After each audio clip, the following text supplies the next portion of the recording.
All right, I'll begin with a word of prayer. I think everybody's here who's here, so. Dear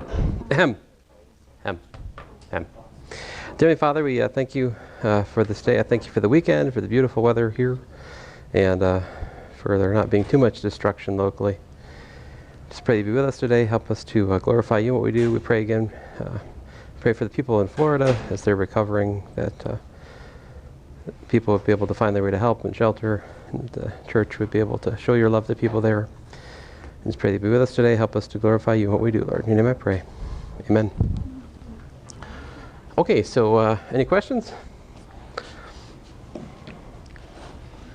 All right. Well, let me get into it then.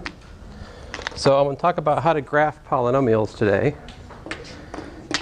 And so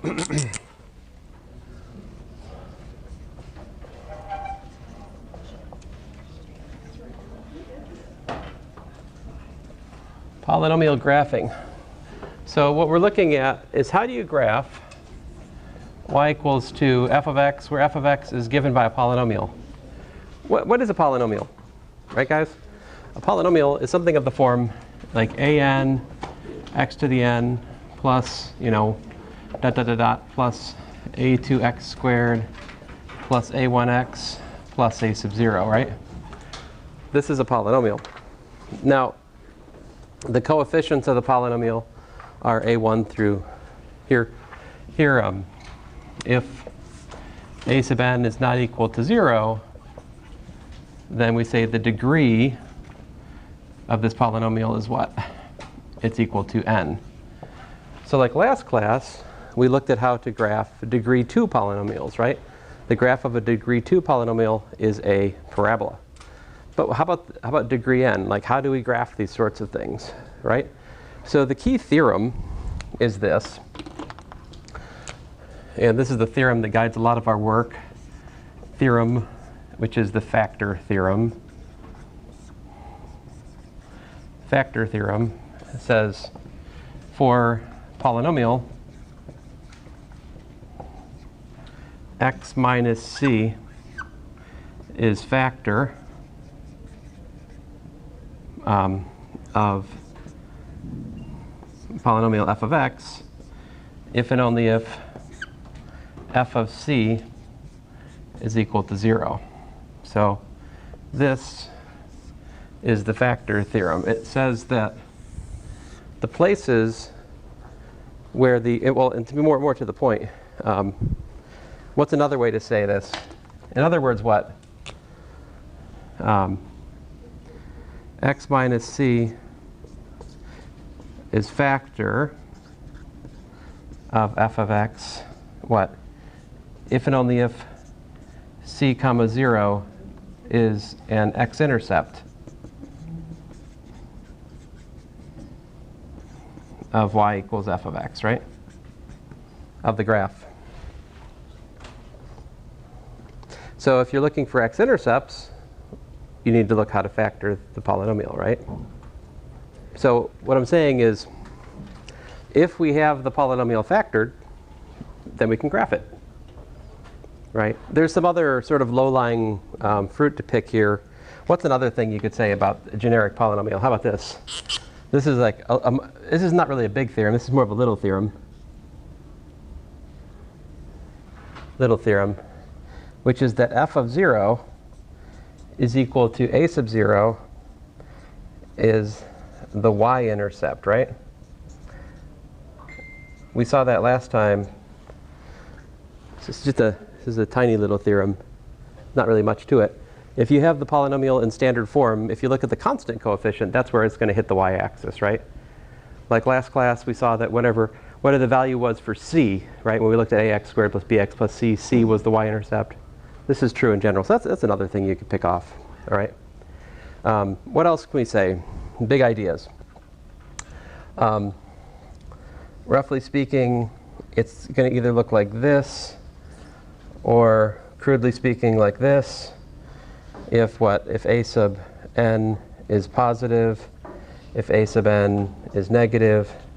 On the other hand, it could either look like this, or it could look like this, if a sub n is positive or if a sub n is negative. Now what's the other fine print here?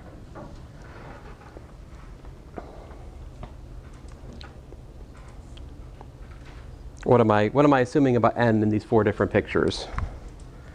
Here I'm assuming odd n, right? These are odd degree, even degree over here. So this is the big picture. We can kind of expect this from the outset, right? If I've got something like, you know, y equals x to the 10th plus stuff, I know it's going to look like a big U if I get far enough away from it, right? If I've got y equals x to the minus 13, x to, you know, y equals minus 13x to the 17th power, that's an odd polynomial with a negative leading coefficient. So I know it's going to look something like that if I zoom out enough from it, okay? So these are big picture comments. So we should always keep an eye on that as a double check on our work, okay? We can use these to double check our work on what follows. Okay, so what's the algorithm? Technique to graph.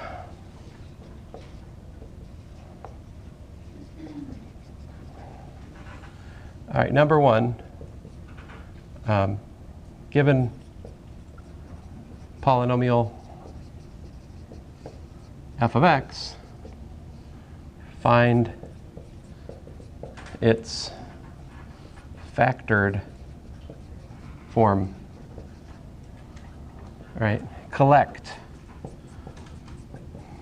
any matching factors. All right, that's step number one. Factor it. Step number two, create a sign chart. All right, and the sign chart's going to look like this. You're going to put C1, C2, da da da da, however many there are, CR, where these are the X-intercepts, right? The X-intercepts which correspond to the factors, right? And then what you're going to do is you're going to figure out whether the polynomial is positive or negative in each one of those intervals, right?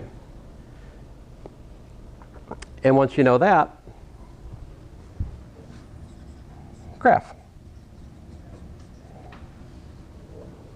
You can graph from that. All right, so, you know, let me add some texture to this algorithm by showing you examples, yeah? So I'm going to really I'm gonna go real light on the details of number one for the first couple of examples. I'm gonna focus on like steps 2 and 3 for my first few examples. Then we'll circle back and we'll dive deeper into how we factor polynomials, right? Because we've done that before, but we need to do it more. There's some additional tools we have in our toolbox that we can leverage against that problem. So here's one. Y equals f of x. Let's say we've got, you know, x minus, or x plus 2 squared times x minus 1 times x plus 4 cubed, rather x minus 4 cubed. All right. So we want to graph that, right? So what do you notice about that? Sorry. No, you're fine. I can do it. It's all good.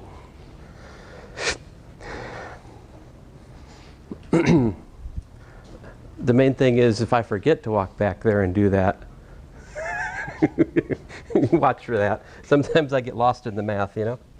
Okay, so here we identify what are the X-intercepts?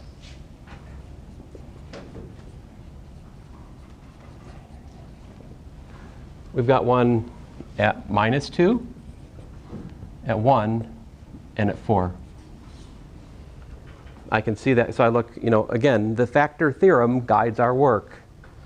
X minus c is a factor if f of c is equal to 0, which is to say that c is at an X-intercept, right? So then I make my sign chart. Make sure you put them in order.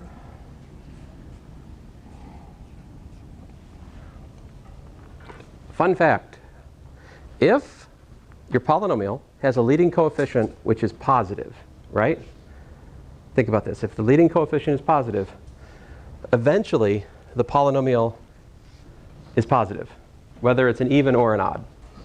So think about this. If you think about the sign chart, the easiest way to make it is to start from the right. See, because if you start from the right, you know that you're going to start with pluses as long as the leading coefficient is positive. So I start with pluses. All right? I hit 4. What did we learn about how to make these sign charts? We learned that if you have an odd power, right, you flip signs. It's going to cross the x-axis. The graph is actually minuses. Because I have x plus 4 to an odd power. Then I hit 1, which is also an odd power. I'm going to get across the x-axis. All right? And then I get to minus 2. Well, I've got x plus 2 squared there. So that one's just going to bounce. I'm going to stay plus. Right? And that's pretty much all I need to graph this thing. So let's suppose the x-axis is about right here. And this won't be quite to scale or anything, but I'm going to do my level best to kind of give you a gross picture of it. Of course, we can make the picture better by adding points to add scale to the problem, right? But put your x-intercepts in, yeah? So I put my x-intercepts in the graph. There's one at minus 2. There's one at 1. There's one at 4. And what does this thing look like? So like this is the other thing that's helpful. I say, well, for the graphing, I'm positive over here, right? So I come in like that, yeah? And then what happens? I'm negative between 1 and 4, right? And then I cross back through 1. So I got to turn around somewhere down here, right? And then what happens? I'm going to go negative. Looks like, well, what's the Y-intercept if I was going to find it? Can you guys tell me the Y-intercept if you wanted to add that detail to the graph? What's the Y-intercept?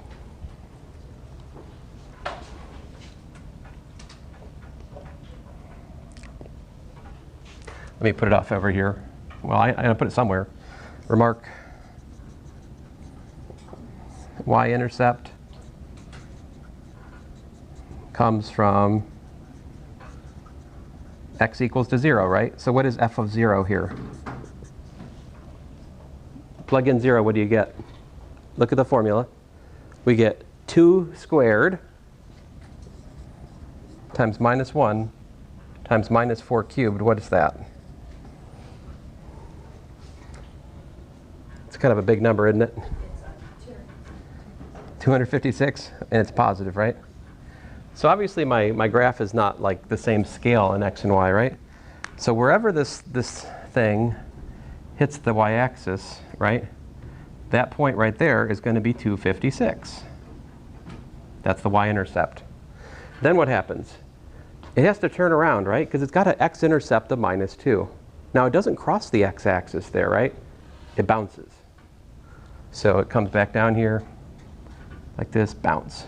And off it goes. So there you go. That's the graph of y equals that. And it bounces because it's an even power, right? Even power, right. So that's a sketch of the graph here. Yep. So I just have a question about the number line. How do you know between 1 and 4 goes negative again? Between 1 and... Oh, because I've got minuses up here, yeah? Yeah, so how do we figure that out again? So since x minus 4 is a cube, that means we're going to flip from plus to minus going from there to there. Alternatively, plug a number in. Like try testing a point like 2. If we plug 2 into here, we get 4. 2 minus 1 is positive, and then 2 minus 4 is minus 2. Minus 2 cubed is negative. So, I mean, you have options. You can use the sign flip theorem, which is by far the fastest. And you can supplement that by just plugging in points and checking the polarity, the sign plus or minus of it. You said it bounces for what reason again? It bounces because, well, on the number line, if we've made our number line correctly, if you stay the same sign from one side to the other, that means it's bouncing off the axis. Okay. But that's coming from the fact that you've got like x plus 2 squared. Basically, if you've got an even power in your factorization, it's going to bounce off the axis at that kind of point. Okay.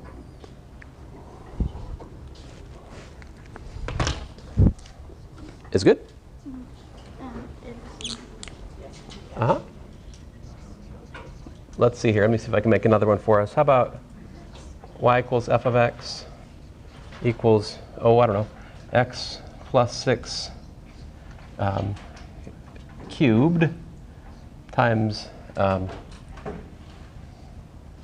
x squared, all right, times x minus 10 squared.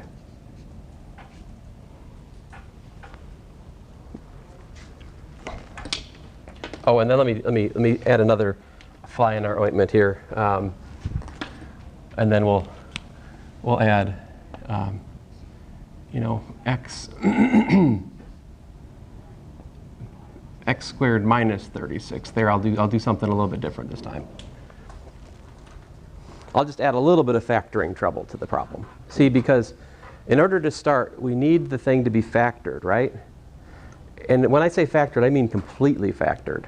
So what's the problem with x squared minus 36? Yeah, this will break down, right? This breaks down into x minus 6, x plus 6, right? So in fact, we have y equals f of x. We're trying to graph y equals f of x equals. So check it out. We've actually got x plus 6, not to the third power, but to the fourth power. And then you got your x squared.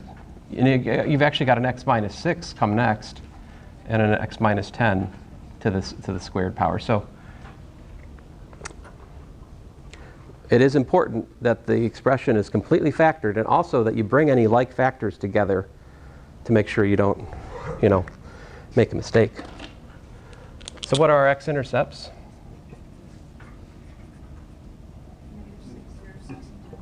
Negative 6, 0, 6, and 10, right?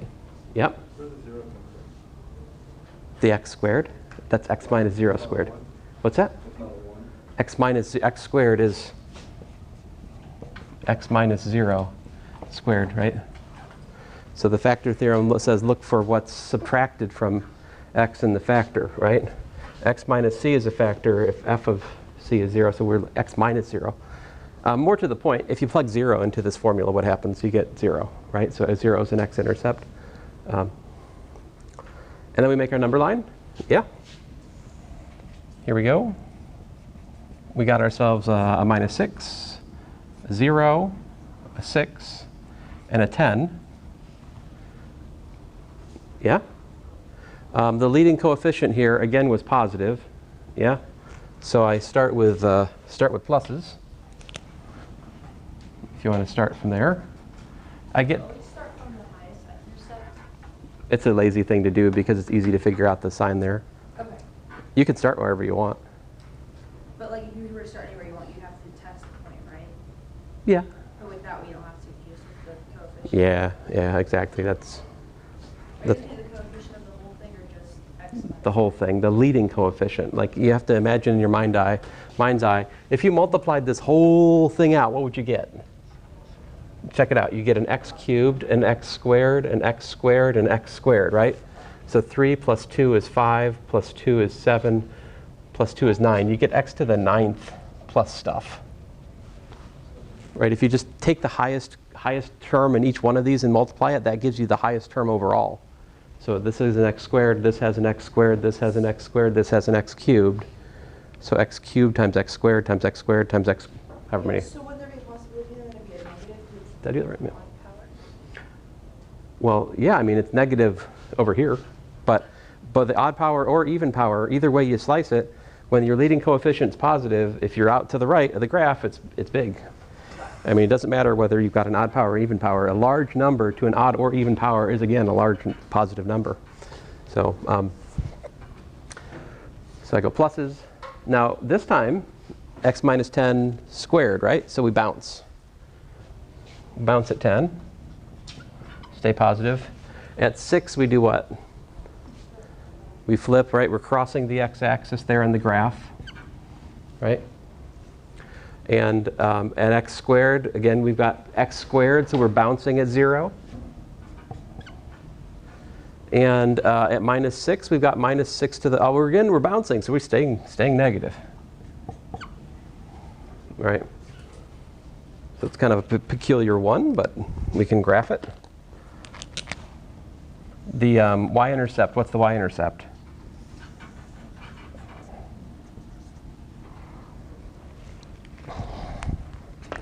It's kind of silly, right? The Y-intercept is 0.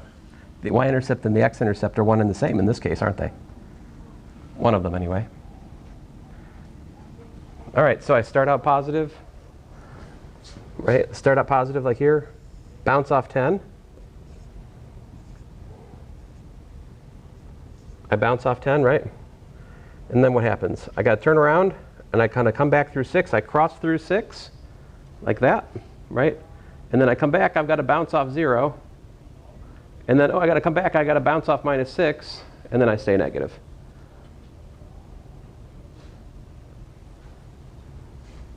So that's the graph.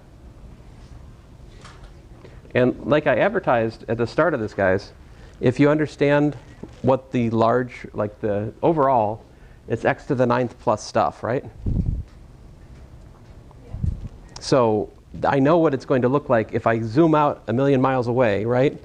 If I zoom out a million miles away, it's got to look kind of sort of like this. And that's what happened here, right? Yeah, there's some interesting, funny stuff that goes on with the x-intercepts locally, but globally, it looks kind of like that. That's a good check on my work. What was the leading term in the previous example? I didn't actually work that out because it didn't come up, but what would have the leading term been in this thing? What degree is this? Let's see, if you multiply this out, if you keep the leading terms from each one, this has an x squared, right? This has an x.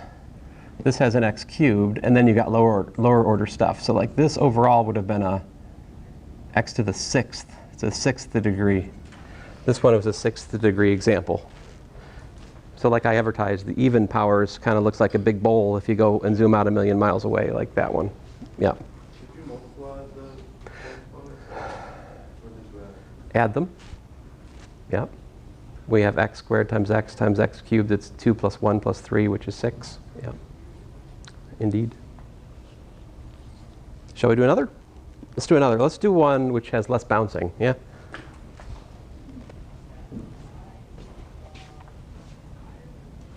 I guess I'll do it over here so you can have them all up at the same time. Example 3. What if we have f of y equals f of x equals to x squared minus 5 times x squared minus 4 times x squared minus 1. What degree is this? This one is... Did you notice how the degree calculation works?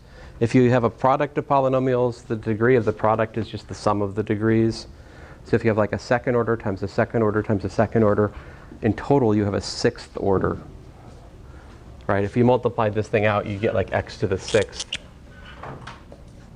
plus stuff, you know? But anyway, so it's 6th order. Now, we need to do some work before we can do our graphing, right? Because we have, this is not completely factored. We can factor this, yeah? So let's do that. We've got x plus the square root of 5, x minus the square root of 5, and then we've got x plus 2, x minus 2, and then x plus 1, x minus 1. So in this one, every last 0 has order 1.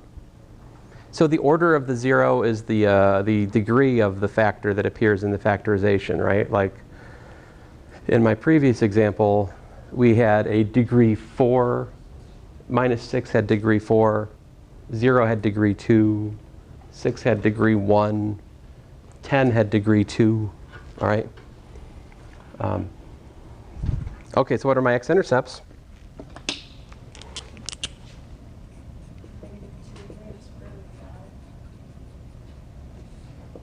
Yeah, so I got, you say minus root 5, minus 2, right? Minus 1, yeah, 1, 2, square root of 5. Thank you, you're helping me out. Putting them in order is a good idea. Because you want to put them in order in the number line, yeah? So my number line for the problem here. I got my minus square root of 5, minus 2, minus 1, 1, 2, and square root of 5. Now, if I was being more careful, my square root of 5 should be really close, pretty close to 2, right? Like square root of 5 is what, like 2 point, what is it, 2.2 or 2.3, I forget, ish. Okay. So again, what's the leading coefficient? It's the net is a positive, right? It's a net positive. Want me to mess it up? Here, let me mess it up. I'm going to mess this one up just a little bit, guys. Are you ready? Minus. Stick a minus out there. What does that change? Then the leading coefficient is negative, right? So now that means I start with negatives. If the leading coefficient is negative like that, I'm going to start with a negative in my rightmost case. But once you have that, then it's every term is linear, right? Every term is odd power 1. So we flip. We go pluses, then minuses, then pluses, then minuses, then pluses, then minuses.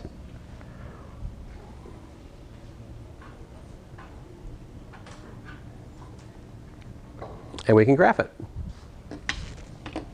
Why don't you guys tell me, what's the y-intercept for this guy?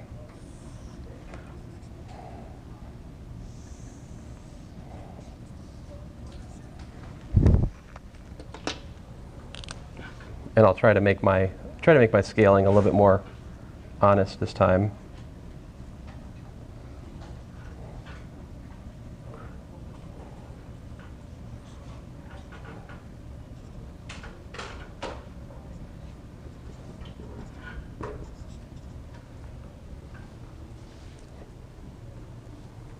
What's the y-intercept here?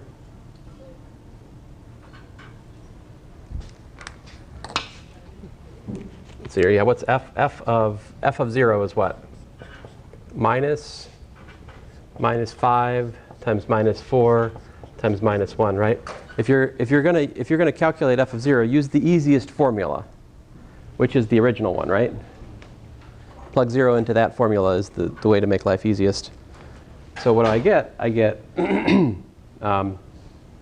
20 minus, I think we get 20. Somebody tell me 20 a second ago? If you did, woohoo, thank you. So 20 is wherever it is.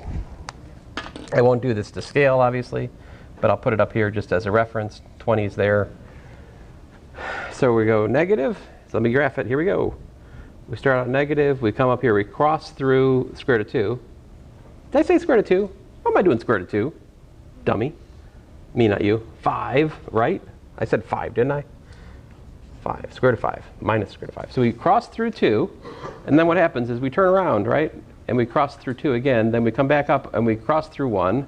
We go up here to 20. I think 20 is actually the turning point, although you can't really know the turning point for sure without calculus, truth be told. But I think 20 is actually the turning point, but that's just a guesstimate with algebra. We go back, cross through minus 1, and we gotta turn around again, go back through minus 2, and then we gotta turn back around and go down like that. So there you go. That's the graph y equals f of x in this case.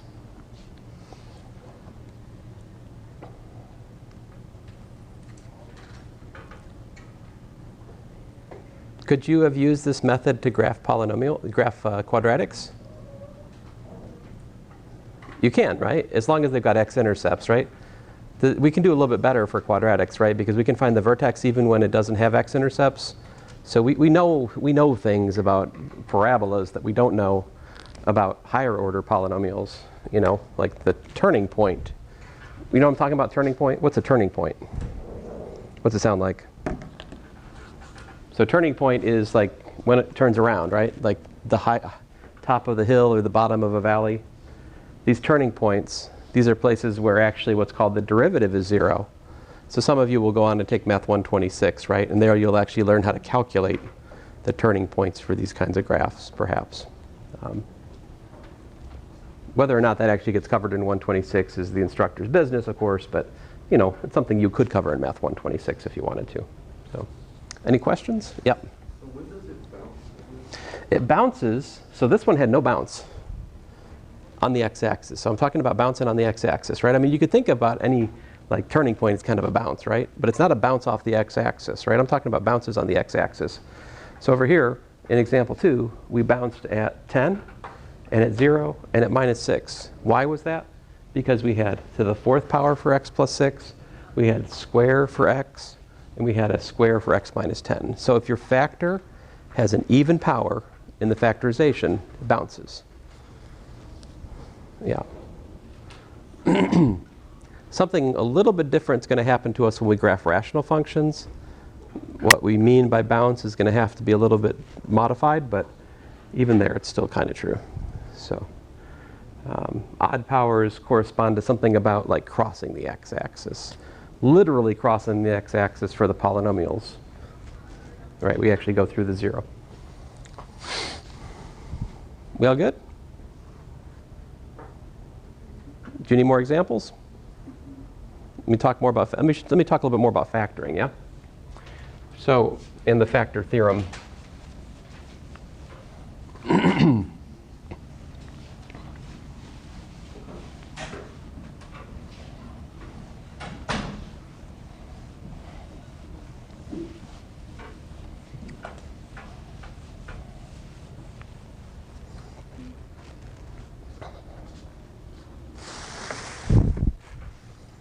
is everybody top-hatted?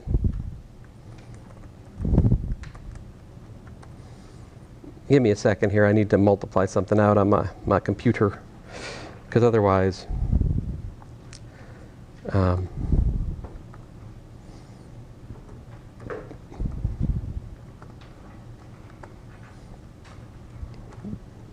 if I just do it by hand, I'll make a mistake and then it'll waste our time. So let's see here. Here we go.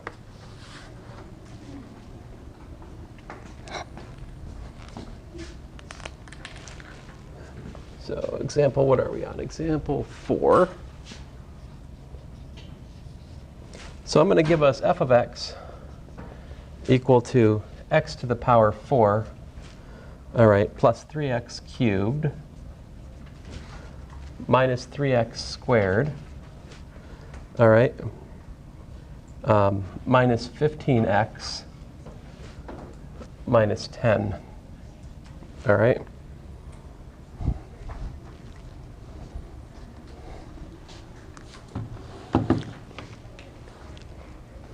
And here's a hint. Check out f of minus 1 and f of minus 2. And then we're going to graph it. All right? Along the way, I'm going to have to teach you something new, though. All right? So, because there's another weapon in the arsenal of factoring that we have yet to explore in here that we should. Okay, so what happens when you plug in minus 1 and minus 2? What is f of minus 1?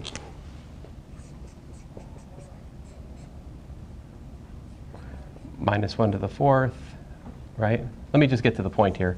It's 1 minus 3 plus 15 minus 10. I heard a 0. Yeah, that's 0. What's f of minus 2? It is 16 minus, let's see here, 3 times minus 24. 2 times 2 is 4. Minus 12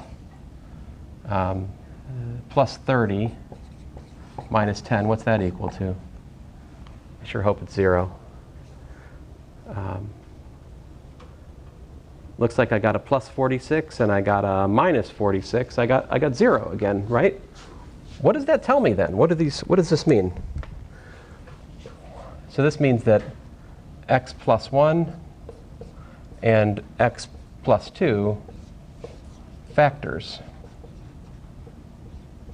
of f of x. So what does that mean? That means that x plus 1 times x plus 2 which is x squared plus 3x plus 2, is a factor of f of x. So then, okay, that's great, right? That means that, well, it's probably not obvious to us. It is possible to write this, right, as, you know, x squared plus 3x plus 2, right, times something. What is that something? Right? Is there a technique for finding it? In fact, there is. Let me show it to you. So what we do, well, maybe just a quick review. Guys, do you remember how to ever do long division in school? Like how do you do like, 12 divided into, I don't know, 300, let's say. How did that go? You go, yeah, like this is 2, and then you get a 24, right? And then you subtract, you get 60, you put a 5, you get 60, your remainder is 0. Woohoo! So what did this mean? This meant that 300 is 12 times 25, didn't it? Among other things. Now you may have used different notation, whatever, that's fine. Okay? So let me show you something similar, but with polynomials. This is called polynomial division. I only expect you guys to learn polynomial division. I do not expect you to learn what's called synthetic division. There is like a ton of things in your homework about do synthetic division for this, do synthetic division for that. I have zero expectation of you learning synthetic division. I do, however, expect you to learn long division. So every time it says synthetic division in your homework, you can like cross that out and say use long division. Okay? If I could have edited it out myself without like spending an inordinate amount of time, I would have done it, but I just don't have the means. Okay? So with long division, what we do is we put the thing we're dividing into this over here, which in this case is x squared plus 3x plus 2. All right? Now I have to think about how can I get that x to the fourth? How can I get x to the fourth from multiplying the x squared plus 3x plus 2? What do I need? X squared, right. I put an x squared here. Okay?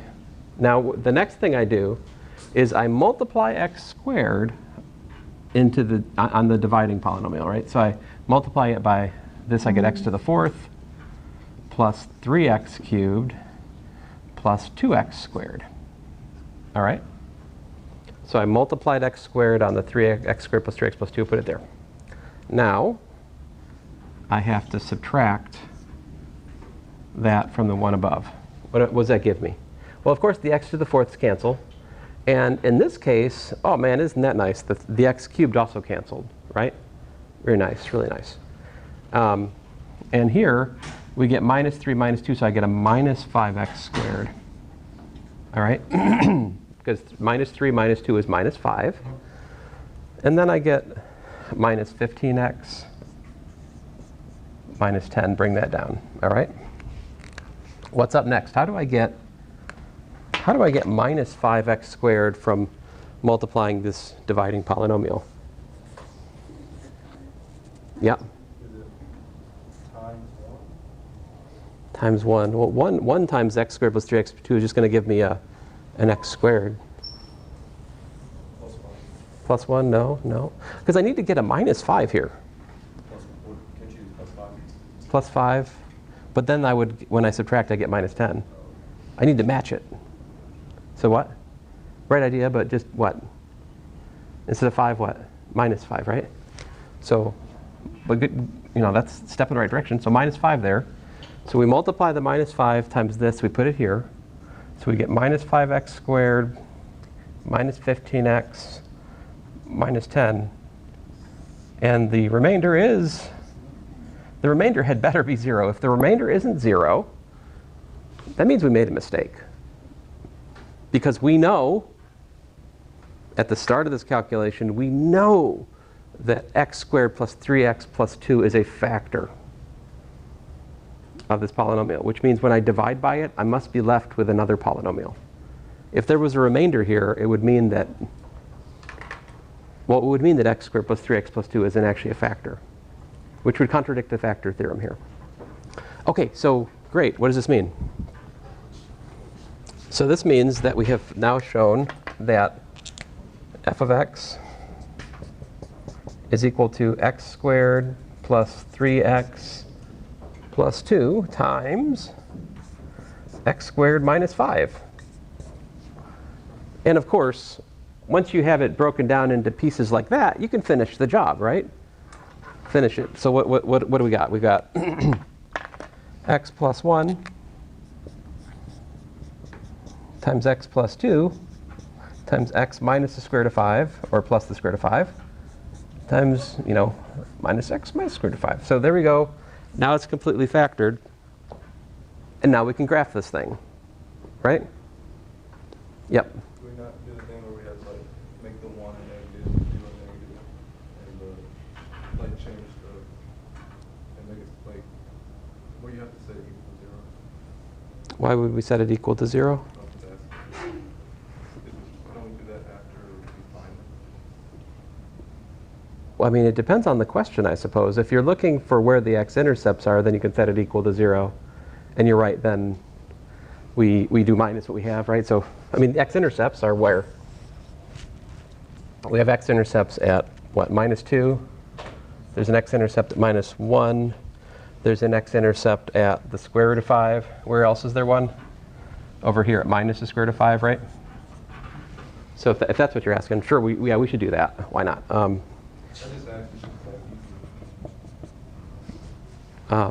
Yeah, we're just not, we're working. So like up to this point, we have only achieved step 1, right? Like step 1 was hard here for this example. We had to work to factor it. Before it was just given to us, just put in our lap, but now with this, the leading coefficient is positive, so we start with pluses, and there's no bounce here, right? No bounce, so we're just going to cross. So you can graph this thing, roughly speaking.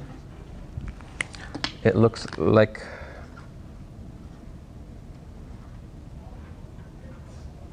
let's see here. So something like starts out positive,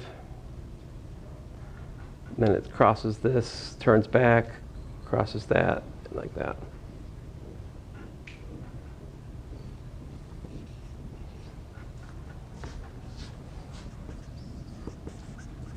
What's the y-intercept?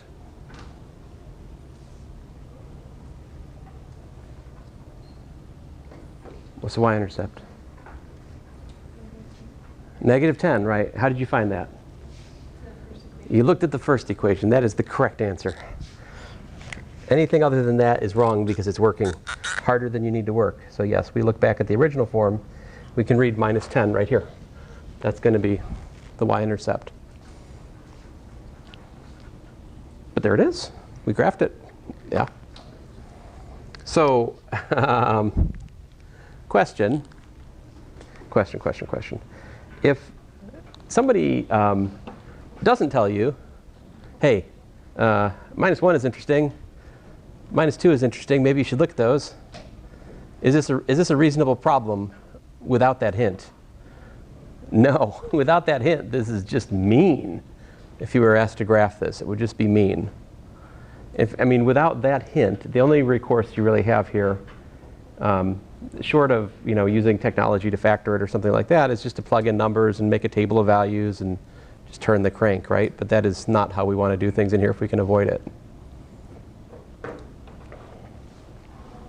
said it's negative 10 in the first equation. That's the one that doesn't have. Yeah, and it's negative 10 because if you look at f of 0 is clearly whatever doesn't have an x in it. Yeah, f of 0 is minus 10. That's the y-intercept. Yes, sir. I thought it was when you do the exponent. What you do the what? When you add the exponent. When I add the exponents, I add the exponents to figure out the overall degree, In this case, there was in this case there was nothing to do there. See, because we were given it in standard form. So like, what's the overall degree? 4. Because it's just apparent, right? Like the other ones, I gave it to us in factored form, so we kind of had to multiply out to figure out the overall degree. I mean, to be fussy, do you need to figure out the overall degree to make the graph? I don't think you do. If you follow the pluses and minuses correctly and you make your graph correctly, you're going to have the right large-scale behavior for your picture anyway, right? But knowing about the large-scale degree gives us a way to double-check our work. All right, it's just about double-checking. So, all right, so just to let you know where I'm going. So I'm going to post a video, because I know you guys don't want to be here Wednesday. Am I right? Yeah.